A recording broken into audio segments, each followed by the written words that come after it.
আজ মানির ট্রেনে উঠতে গিয়ে খুব সমস্যাই হয়ে গেল। ভিডিওটা এন্ড অবধি দেখলে বুঝতে পারবে। এই যে মোটর লালগোলার 3 ফেজেস স্কোয়ার্ড করা। বল গ্যালোপিং লোকাল, জোরে বলো।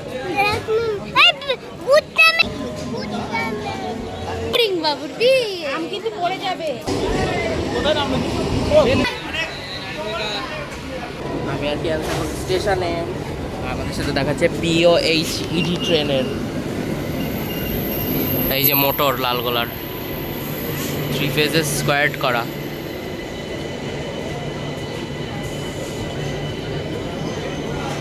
এটা গ্যালোপিন, মদনপুরে দাঁড়ায় না, একটা কল্যাণী, ওই জন্য মানি এটাই যেতে পারলো না, তাই তো? এটা দাঁড়ায় না, বল। এটা গ্যালোপিন যায় তো, বল গ্যালোপিং লোকাল, জোরে বলো।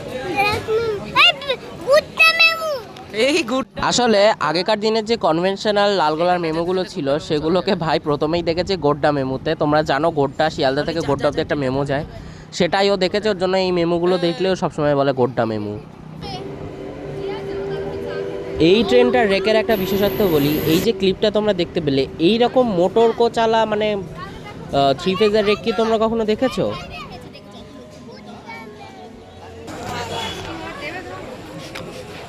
ঠান্ডা ঠান্ডা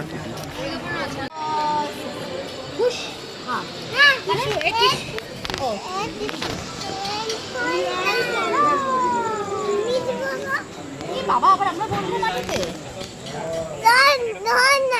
এই তো বসেছি। বসে আছে স্টেশনে, কেউ বসে না।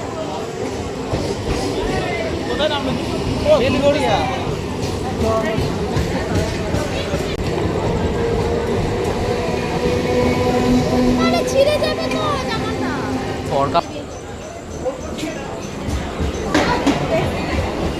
ও তোমার ব্যাগ।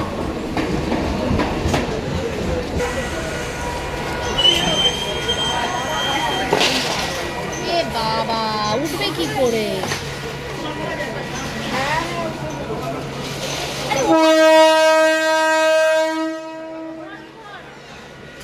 করে না। আরে এই ট্রেন, রাতের ট্রেন। আচ্ছা তোমরা কমেন্ট করো তো, আমি কোন গ্যালোপিং ট্রেনের জার্নি করবো পরে। ছেড়ে দিচ্ছি।